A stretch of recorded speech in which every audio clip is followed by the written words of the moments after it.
Welcome to the Physician Executive MBA podcast.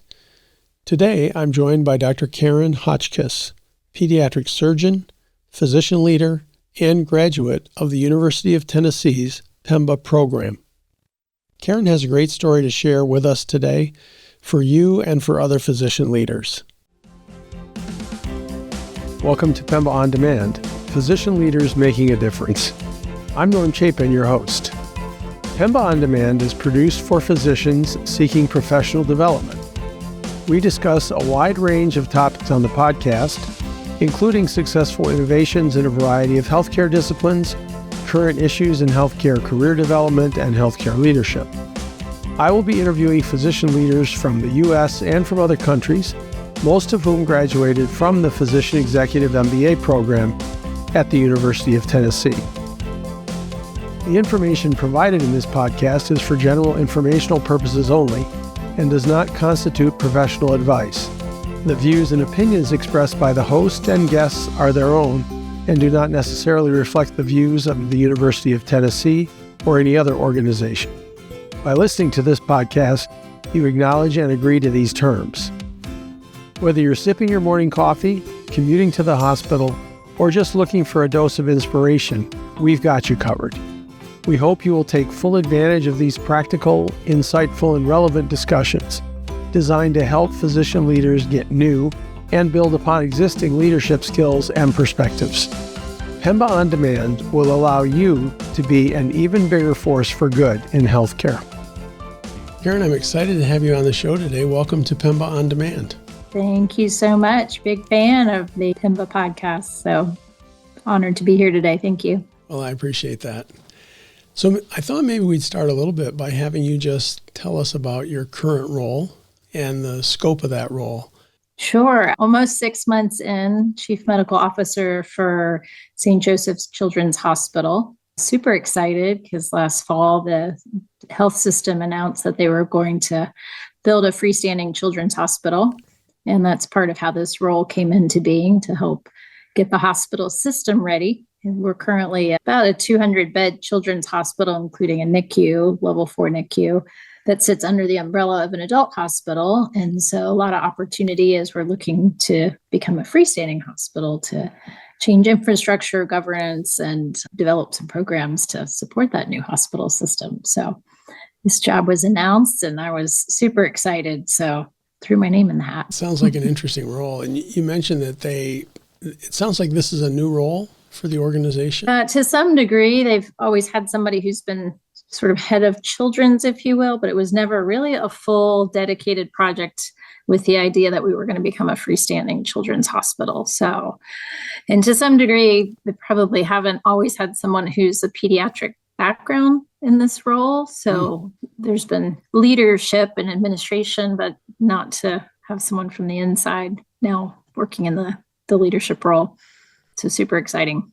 So how did you hear about the role? How did you hear about the opportunity?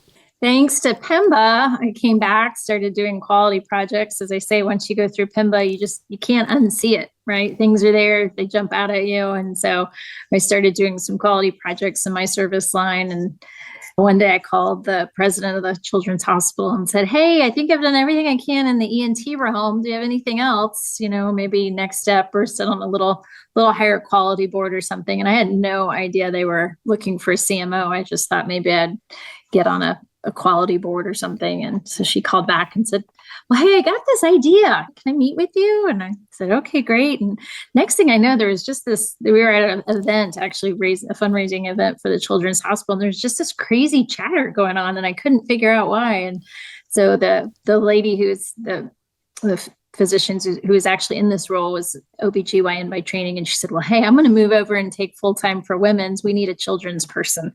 Are you interested? You should throw your name in the hat. And so that's kind of the chatter. And that's how that unrolled. So, yeah. And did you have to go through a formal selection process? If you were being hired outside of your organization? Yeah, they did a nationwide search. It was about a 6-month process, actually. So, yeah, it felt like it was taking forever, actually. So, but I'm glad they did a nationwide search. They did it right. And so I wouldn't want to just be thrown into the role without having been vetted through the process.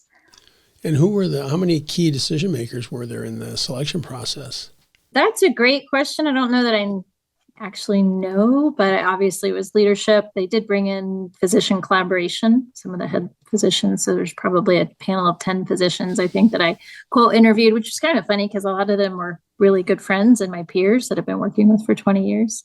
But then, of course, we did go up through leadership administration, through the hospital, and then senior cabinet as well to interview. And it sounds like it was a fairly lengthy process. Yes, to say the least. So that's okay. I'm glad they did it right. And it actually gave me some great time to prepare if this was to come. So, and it really helped solidify my decision that while I really wanted to be in my home community, if this wasn't something that came to pass, I was really at peace with that, but thought I would probably, life-wise, we were getting close to having kids out of the house and just looking at the ability to maybe do a nationwide move if we needed to.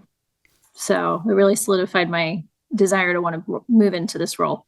That's interesting because it sounds like when you went to PEMBA, you had a very different set of goals and things that you wanted to get out of PEMBA. 100%. At the time, I was running a business, private practice, and we had gone through some rapid growth. And so, as I keep saying, there were more zeros on the balance sheet. I don't think I even knew what a balance sheet was at that time, but I just knew there were more zeros and more staff that I wanted to make sure that we covered and making decisions. And I was starting to make decisions, but not always knowing why I was making the decisions, hoping I was making the right choice.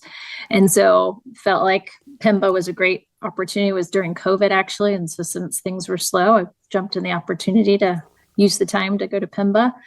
And it was great. And I kind of came out of PEMBA and said, I actually don't ever want to be in administration because I don't really like meetings. I don't really like sort of behind the scenes. I like having my hands in the action. And so I came back to the office, tuned things up. And within about 18 months, we were humming, which was great coming out of COVID, but felt like I really was empowered to make strategic decisions. I love the idea that you just let the Excel spreadsheet tell the story and it takes the emotion out of it. And that was just really enlightening and really helpful. But then I started to get into quality and I really didn't expect to like the quality work as much. But again, as I say, once you see it, you can't unsee it. And it becomes much easier to fix those problems because it's like, the language, you walk the walk, you talk the talk, you can find the problems and fix them very quickly. And that became really satisfying to see process improvement, quality improvement. And so that's how the CMO role came into play. It's kind of interesting that you were not just ambivalent about leadership, you were very negative about taking on a leadership role. And then you've converted to even to the point where if you hadn't been offered this position in your hometown, you would have considered potentially looking for an expanded leadership position in other communities.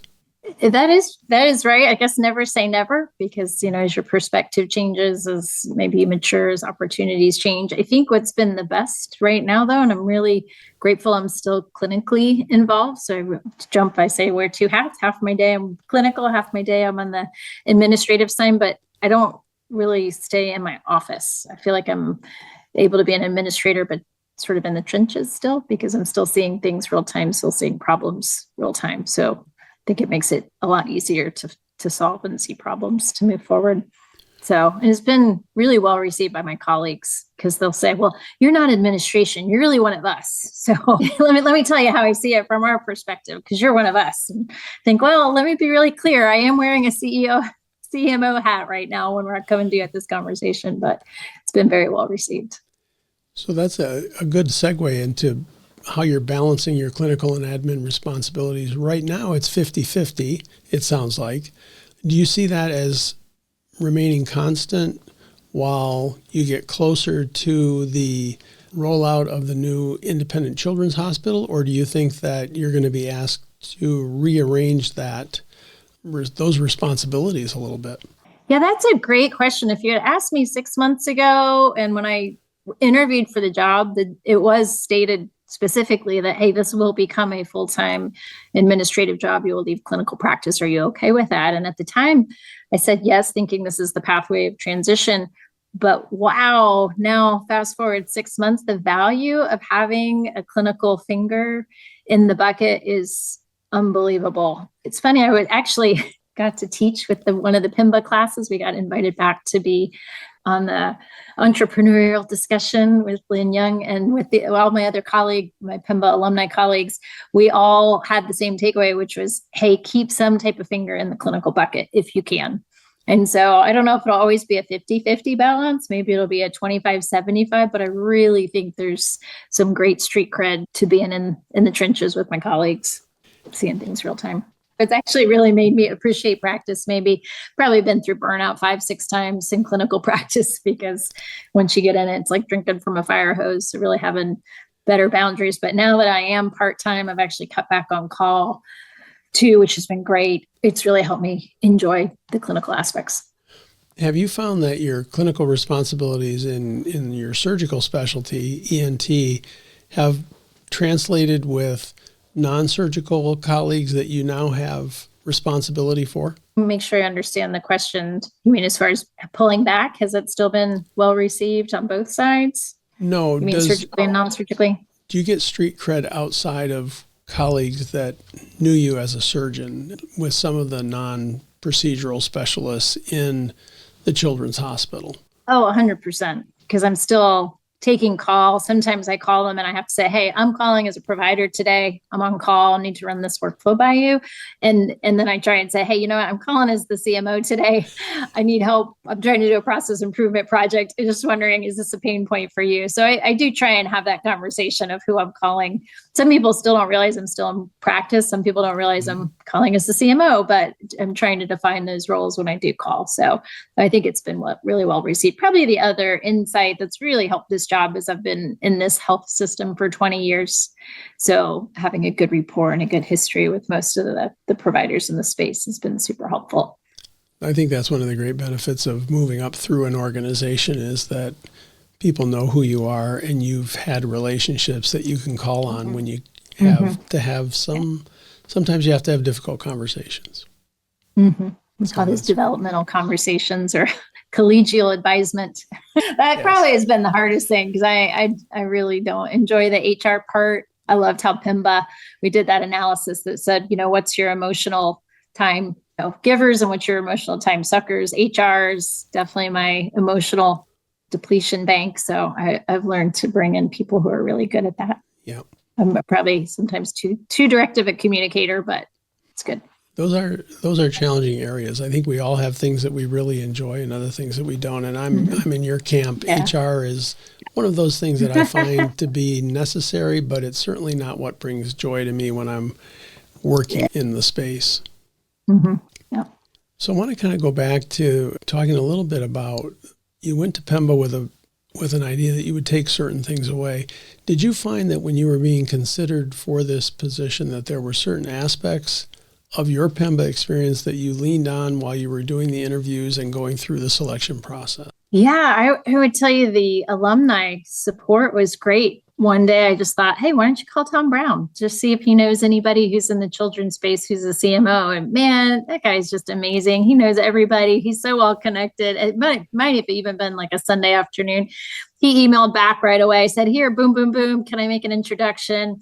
Next thing you know, he's, making me feel like I'm the best thing since sliced bread, introducing me around. And some of the alumni had a moment to help give some really great words of advice of things, pearls, pitfalls, what to look for, watch for, what to consider as I was going into this job. And it was really helpful. It really helped give some confidence as I went through my interviews.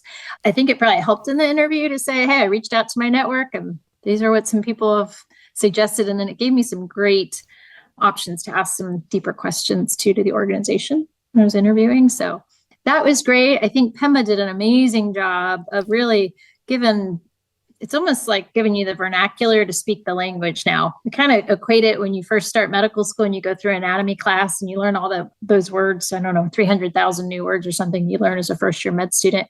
And I feel like PEMBA gave me those words, gave me those processes, gave me the pathways to do it. Maybe I don't remember every part, the queue time and the qualities or something, but I knew where I could go find it and I knew I had seen it before. So when problems have come up through whatever, I know where to go ask the question now. And the PEMBA really helped me with that. So super grateful. I don't feel like there's anything so far that I've seen that I haven't heard or knew how to go find an answer or dig a little deeper to refresh some cobwebs somewhere in some type of lecture that we learned. So super grateful. PEMBA really has done a great job. That's great.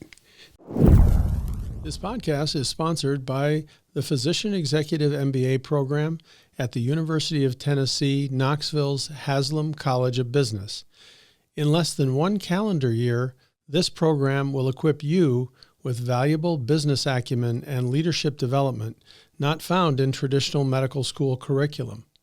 Are you ready to join the longest-running physician-only MBA program in the country and a network of nearly 1,000 PEMBA graduates? Visit tiny.utk.edu/POD podcast for information about this exciting opportunity. And now we'll return to the episode. Now, when you started the role, did they have specific outcomes that they expected in your first 90 days, 120 days? What was the onboarding like, and what kind of expectations did you face? You know what? Maybe, I don't know if they were just too laid back. They kind of just said, hey, just come on, welcome, kind of find your way around. We're not going to push you, think about 3 things you got to put in for your quality metrics. But other than that, we're just going to kind of let you see what you think. And so I guess that was great, empowering that they trusted me so much to hit the ground running. Sometimes it's a little scary. Like, can I get some feedback? Am I doing this right? Is this what you see? Do I see what you see?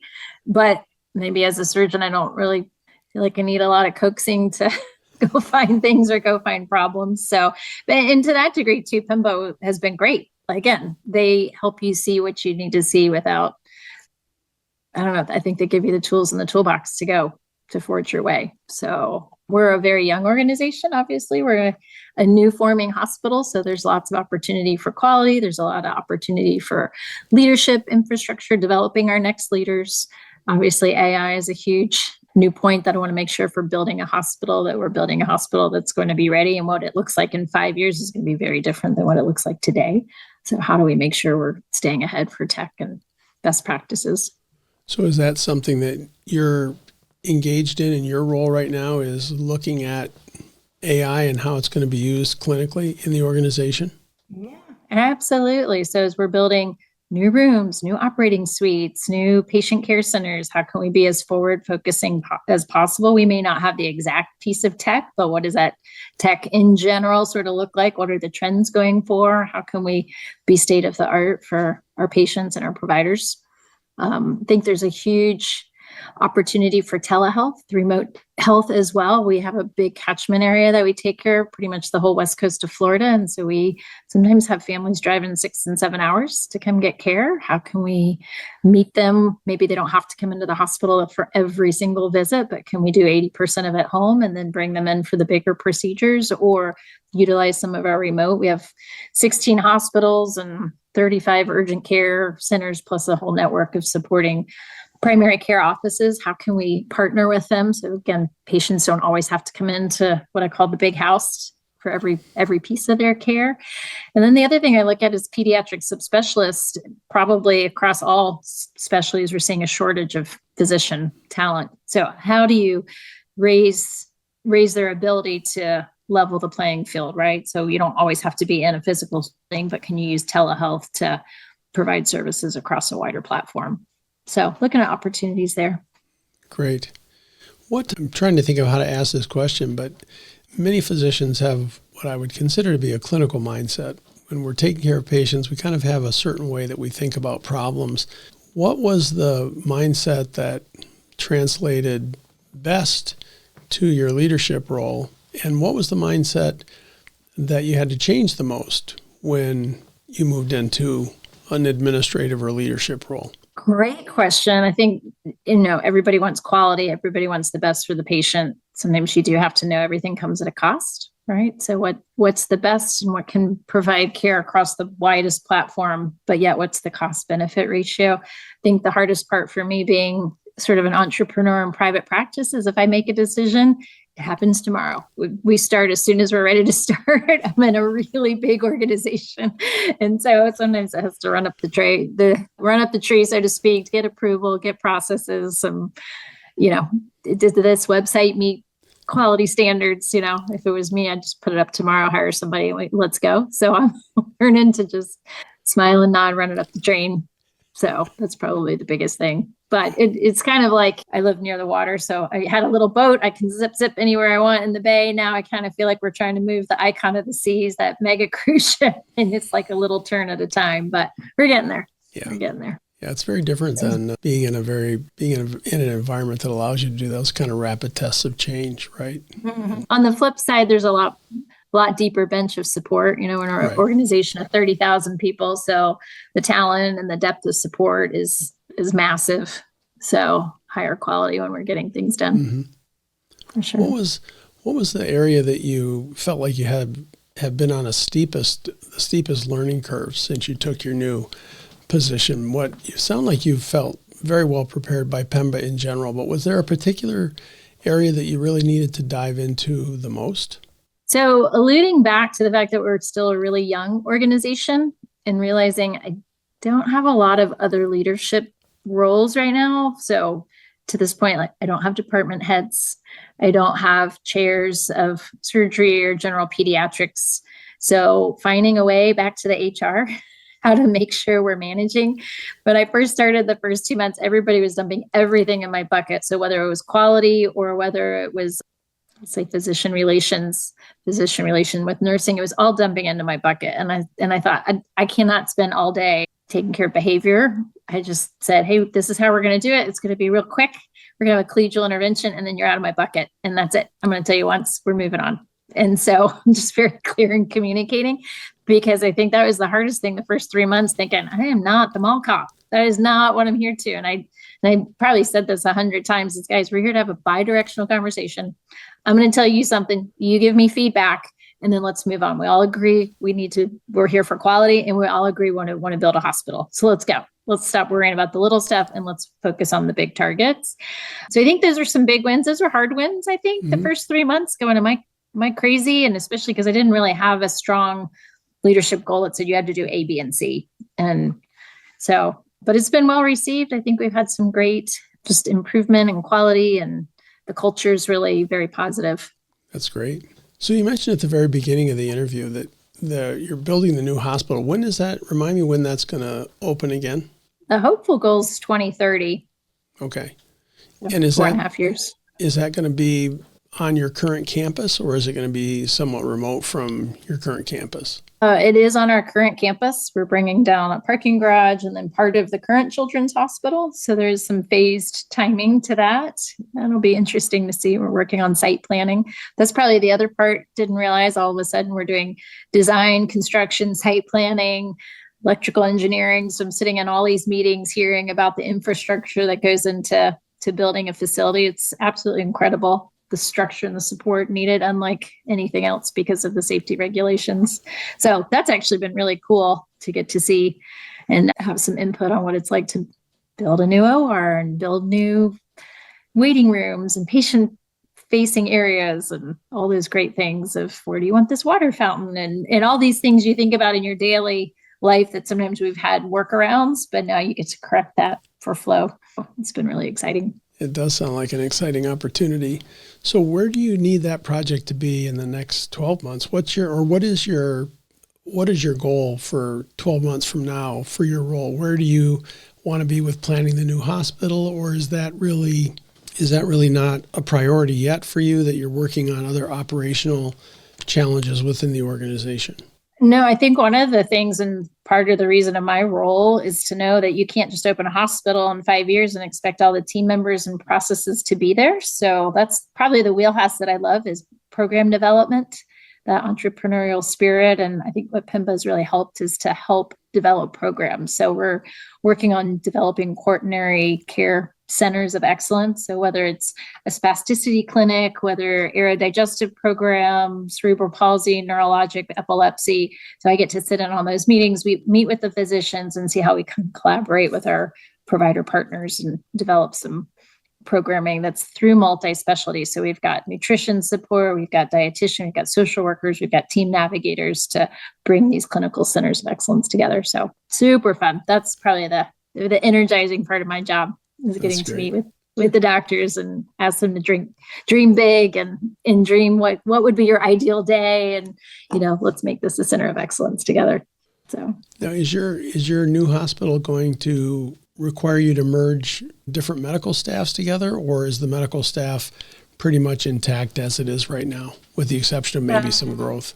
Yeah, so the medical staff's intact. We're kind of redefining the medical staff. So in order to meet ACS criteria, we just got our designation for ACS Level 1 Children's Hospital. But with that is defining our credentials. So as we're coming through the re-credentialing process, making sure we define who's operating on what age level and are they credentialed, and if they're not fellowship trained, make sure they're pathway trained or supported through that. So always good things when you're having discussions with med staff. But again, the idea is to be inclusive, support everybody who wants to work, but just defining that we're doing it safely. And is part of the growth going to be, you mentioned at the beginning of the interview as well, that right now there's not a real formal departmental structure within the organization. Is that something that you see needing to evolve as you move towards this independent organization? Absolutely. So working with we're kind of in a unique model because we've been a community practice, model. We're sort of 75% community partners, 20% employed physicians. So how do we partner with the employed infrastructure, bring in the community partners to make inclusive, open programs, but yet you have to have somebody who's ultimately the program director and responsible. So we're working through all that. So good news is I got 4.5 years to figure that out, but I hope it will look very different. It's already looked very different and we're only 6 months in. So that's super exciting. Well, that's good. I wanted to ask you too, you when you went into your MBA, you obviously had certain things that you wanted to pull out of it. And it sounds like it met your goals and objectives pretty well. What did you learn or take away from your MBA that you really least expected? Probably back to the quality piece. Mm-hmm. Did not anticipate that I would enjoy that as much. It was funny. It was probably 2018, our current CMO. And I remember saying, how do you get into that kind of job? How'd you get into your job? And she said, it's all about quality, starting quality, go to meetings, start with quality. And I thought, oh gosh, it sounds like a toothache. No thanks. And I'm just not interested. And now fast forward going through PEMBA, I understand why quality is so important. And it's a great unifying body among our providers to say, hey, we're just trying to make better quality in what you do, quality in your space, quality in your programs. And so it's really been a great tool to connect our med staff, to connect different departments who may be seeing issues differently, because everybody can back up and say, yeah, we agree, we want to make this better quality piece. So just things like how we did our queue times and the ER processing drill through PEMBA was awesome. And I'm always about adding value and adding improvements. And I think that just kind of put those two pieces together and helped me see things in a different way. Great. Yeah. Thank you. When I went through PEMBA, there were so many great experiences. I wonder do you have a fondest memory of PEMBA, something that you look back on and it really crystallizes the value for you? People always make the experience. Loved my classmates. They were great. Just very diverse class, which I appreciated, not only within the United States, but we had people from overseas and they made the efforts to come back when we had the on-site collaborative weeks. Really appreciated that. And just all the different perspectives from all the different health systems. It's kind of nice that PEMBA doesn't have everybody out of the same programs or the same type. It's very diverse background of physicians and how they got there. But I did appreciate that everyone was a physician. So we were all kind of in the same bucket, learning what an Excel spreadsheet was the first week. And so it really leveled the playing field. And PEMBA did a great job of knowing where we were as doctors who really weren't in leadership and moving us within 12 months through that. So yeah, just great experience. I wonder if we could talk a little bit about what you think, and you alluded to this at the beginning, but what do you think you will be doing in 10 years with the new role that you have right now? Have you thought about what your goals are, or are you just focusing on getting to 2030 and getting the new hospital up and running? I've learned the one thing I never say is never or absolutely, because if you'd asked me 12 months ago, I would not have seen myself in this role, but I'm thrilled to be here. So, big target is to get the hospital open in 2030. to some degrees, there may be a phase 2 of another process for pediatrics that's going on. That'll be 2032. And then we'll see where we are. I mean, I love, I'm so honored. This is the town I've raised my kids in. We've lived here 25 years. This is my community. So if there's still something I can give back to the community in that role, then happy to be involved. I hope that I'll still be nimble enough to keep my clinical practice going. I always say surgery is a little bit of a young person sport, just from a physical toll, but being able to be 50-50 is really kind of help, I think, sustain and keep me in the game a little bit longer. So I don't know. We'll see. But I love what I'm doing today. And if another opportunity comes, this has kind of been my year to say yes to new things. So your podcast, that's a perfect example. Just saying yes. Or, if it's a meeting or a travel or an experience, just diving in and saying yes. So I don't know. We'll see if we're still saying yes and what comes down the pipe then. Well, I'm glad you said yes to this. I've enjoyed having you here. When you were going into medicine, what was it that motivated you to go into medicine? And how do you see that motivation now that you've moved through 25 years of clinical practice and you're now moving into leadership? Is that motivation still key to what you do and why you do it? I think so. I've always been enamored by how the human body works, always completely fascinated. And I still find myself going to work fascinated every day. And then I'm always saying, don't forget the one. Don't forget the one patient, the one that off, the one that looks different, the one that's out, because you may be the only person who can make a difference and change their life. And I still see that wonder every week at work. And I love when this new family comes in with this mama that's tired and wiped out and her baby's sick, and you just know you can have a conversation. They trust you. And 6 months later, they come back and they're like, oh, why didn't I do it sooner? Or, wow, that was great. I got chills. I got 2 mamas today come in and be like, it's been the best 6 months. Thank you so much. My baby's doing great. They're thriving. And, it's like, that's why that one. So it's really satisfying to be a part of people's lives and journeys. So that's all I need. I don't need any more plaques or awards. And if we get to build a great hospital and it's beautiful, that's great. But I'm sure there'll be one day that is better because of it. Yeah. It makes it all worth it. That's great. Yeah. Well, I've appreciated having you on the show and having you share your thoughts. I wonder if there's any things that I didn't ask you about or that you'd like to share with the other alumni who are watching this show that we just haven't had a chance to touch on. Well, one thing was really cool that the PEMBA network has opened up is there's actually 2 other PEMBA grads in my organization, which, it's 35,000 people. So I didn't know, and we're spread over 16 campuses.